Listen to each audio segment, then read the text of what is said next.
2024లో ఎలా ఉంది? అప్పుడు పోలీసుల మధ్య జరుపుకోవాల్సి వచ్చిందండి ఇంట్లో. ఇప్పుడైతే కనుక స్వచ్ఛందంగా ఎవరికాళ్ళు బయటకు వచ్చి చక్కగా ట్రెడిషనల్గా వచ్చి శుభ్రంగా అందరూ ఒకచాట ఒక కుటుంబం లాగా జరుపుకుంటారు. అంటే ఇప్పుడు అంటే గతానికి ఇప్పటికి ఏమైనా డిఫరెన్స్ ఏమన్నా? గతం అంటే పోలీసులు కాపలాతో జరిగిందండి. ఇప్పుడైతే కనుక చక్కగా ఎవరి ఇళ్ళలో వాళ్ళు చక్కగా వచ్చి ఒక పండగ వాతావరణం అందరూ కలిసి చేసుకుంటున్నారు. మంచి పరిణామం. గవర్నమెంట్ వచ్చిన తర్వాత రాష్ట్రంలో యువత నారా లోకేష్ గారు అమెరికా కానీ ఇతర దేశాలు వెళ్ళి ఈరోజు కంపెనీలు తీసుకురావడంపై మీకు ఎలా ఉంది? కంపెనీలు తీసుకురావడం గవర్నమెంట్ కృషి చేస్తుందండి. ఇవన్నీ ఆచరణలోకి రావాలంటే ఒక చెట్టు ఒక మొక్కం పెట్టినప్పుడు అది కాయలు కాయాలంటే కొంత టైం పడుతుందండి. దీనికి కొంత టైం తీసుకుంటుందండి. 1 or 2 yearsలో కొంచెం దాని ఫలితాలు అనేది వస్తాయి అనేది ఆశిస్తాం. అంటే సార్ చంద్రబాబు నాయుడు గారు ప్రతి ఇంటికి కూడు గుడ్డ నీరు ఉండాలి, 2047 కల్లా ప్రతి ఇంట్లో ఉద్యోగం, సొంత ఇల్లు, వాటర్ అది ఉండాలని చెప్పడంపై మీరేమంటారు? అది అన్నీ కూడా ఆయన చేయాలనే ఆశయం ఉంది. ఆయన హైదరాబాద్ని డెవలప్ చేసినప్పుడు ఆయన 2020 అన్నప్పుడు అందరూ నవ్వారు. నవ్వినప్పుడు కూడా ఆయన 2020 కల్లా చూస్తే మనకి హైదరాబాద్ బాగా డెవలప్ అయింది. ఇక్కడ కూడా అది జరుగుద్దని అందరూ ఆశిస్తున్నారు. అందరూ కూడా నమ్మకంతో ఉన్నారు. అంటే కొంచెం వైసీపీ ఇదంతా డ్రామా తొలి మాటలు చెప్తారు, అది ఇదని మాటలు చెప్పడం తప్ప ఏం లేదని మాట్లాడుతున్నారు.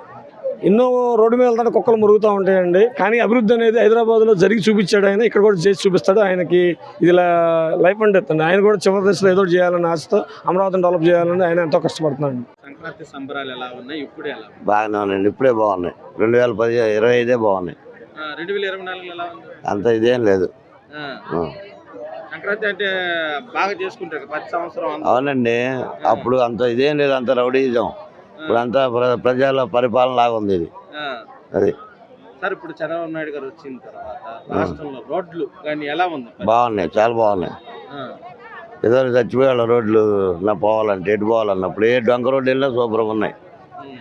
సార్ చంద్రబాబు నాయుడు గారు నదులు అనుసంధానం చేసి రాష్ట్రంలో ప్రతి చోట నీరు ఉండాలని చెప్పడంపై మీ మంచిదే కదా. రైతులకి మంచి అవకాశం వచ్చినట్టే.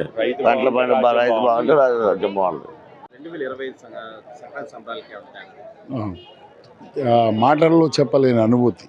ఈ 2025 సంవత్సరంలో జరిగే సంక్రాంతి అనేది గత పురాణాల్లో నరకాసురుడిని వధించినప్పుడు దీపావళి పండుగ అనేది ఎలా జరుపుకున్నారు ఆనాడు పురాణాల్లో, ఇవాళ అలా ఉంది పరిస్థితి. ప్రజలు ప్రశాంతంగా ఉన్నారు. కానీ ఇంకా ఆ గత ఛాయల తాలూకు ఉన్న మచ్చలు వాటి యొక్క ఇది ఇంకా కొంత పోలేదు. దానికోసం బాబు గారు అహర్నిశలు కృషి చేస్తున్నారు. సంక్రాంతి సంబరాలు 2024 బాగా జరిగాయి. బాగా అంటే అసలు అతి వర్ణనాతీతం అన్నమాట. అంత దారుణం. ఇప్పుడు రోడ్డు ఒక ఊరు నుంచి ఒక ఊరు రావాలంటే 1-2 గంటలు పడుతుంది. ఎందుకు పడుతుంది? అది ఏదైనా చూడండి అని మాట్లాడితే ఒక అధికారి దగ్గరికి వెళ్ళినా, ఒక పోలీస్ స్టేషన్కి వెళ్ళినా, ఎగ్జాంపుల్ భవానీపురం పోలీస్ స్టేషనే తీసుకుందాం. నేను లాస్ట్ ఇయర్ చెప్పా, అన్నగారి వర్ధంతి రోజు నాన్న హంగామా చేశారు. చెప్పా వచ్చే సంవత్సరం మాదే, మళ్ళీ మీరు మా కిందే పనిచేయాలి. చాలా అమోఘంగా నేను చెప్తున్నాను కదా. నరకాసురుడు చనిపోయినప్పుడు దేవతలు ఎలా అయితే పండుగ చేసుకున్నారో ప్రజలందరూ, ఆ వైఎస్ జగన్మోహన్ రెడ్డి అనేటువంటి రాక్షసుడి పాలన నుంచి విముక్తి జరిగి 2025లో రాష్ట్రంలో ప్రజలందరూ చాలా సుఖ సంతోషాలతో ఉన్నారు. ఇది మాటల్లో చెప్పలేని అనుభూతి. నా 54 సంవత్సరాల వయసులో ఎన్నో పండుగలు చూశాను. బట్ ఇప్పుడు ఈ సంవత్సరం పొందిన అనుభూతి చాలా ఈ జన్మకి నాకు ఇచ్చారు. 24లో ఎలా ఉంది? ఇప్పుడు 2025లో సంక్రాంతి గత 5 సంవత్సరాల క్రితం చూసుకుంటే కనుక మనం చాలా నిర్బంధాల్లో ఉంటాం. మన పండగలన్నిటికి కూడా చాలా నిర్బంధాలు, పోలీస్ ఆంక్షల మధ్య జరిగినాయి. ఈ 2025లో నిజమైన సంక్రాంతి 5 సంవత్సరాల తర్వాత నేనైతే ఈరోజే చూస్తున్నా. మంచి ఏర్పాట్లు చేసి అచ్చమైనటువంటి తెలుగు సాంప్రదాయం ప్రకారం సంక్రాంతిని అందరూ పిల్లల దగ్గర నుంచి 80 సంవత్సరాల వృద్ధుల వరకు నేను పొద్దున్న 4 నుంచి వస్తున్నా. అందరూ చాలా ఉత్సాహంగా అందరూ పార్టిసిపేట్ చేశారనమాట. ఏది పసిపిల్లల దగ్గర నుంచి 80 ఏళ్ల వృద్ధుల వరకు. మీరు దాన్ని బట్టి అర్థం చేసుకోండి. చాలా బాగుంది. రాష్ట్రంలో రోడ్ల పరిస్థితి గతంలో ఎలా ఉన్నాయి, రోడ్లు ఇప్పుడు ఎలా? గత 5 సంవత్సరాల్లో పరిపాలనలో చాలా విధ్వంసం జరిగిందండి. దాన్ని సరిదిద్దాలంటే ఇప్పటికిప్పుడు ఓవర్ నైట్లో మనం ఏం చేయలేం. దానికి కొంత సర్టన్ టైం పడుతుంది అనమాట.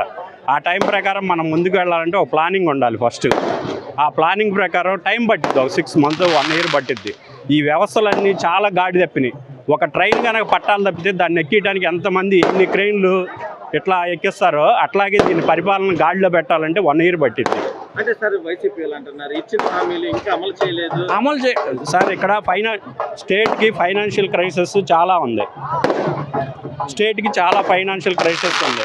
ఆ క్రైసిస్ని తప్పుకొని గాడిలో పెట్టి సంక్షేమం అభివృద్ధి మొత్తం 2 గాడెక్కితే రాష్ట్రానికి ఎటువంటి ఇబ్బంది లేదు. మీరు 5 సంవత్సరాల తర్వాత ఆంధ్ర అంటే ఇండియాలోనే నెంబర్ 1 ప్లేస్కి వెళ్ళిద్ది. అంత ధీమా ఉంది, మాకైతే ధీమా ఉంది. చదువుకున్న యువత వీళ్ళందరూ కూడా చాలా ఇదిగా ఉన్నారు, చాలా కాన్ఫిడెన్స్గా ఉన్నారు ఈ ప్రభుత్వం మీద.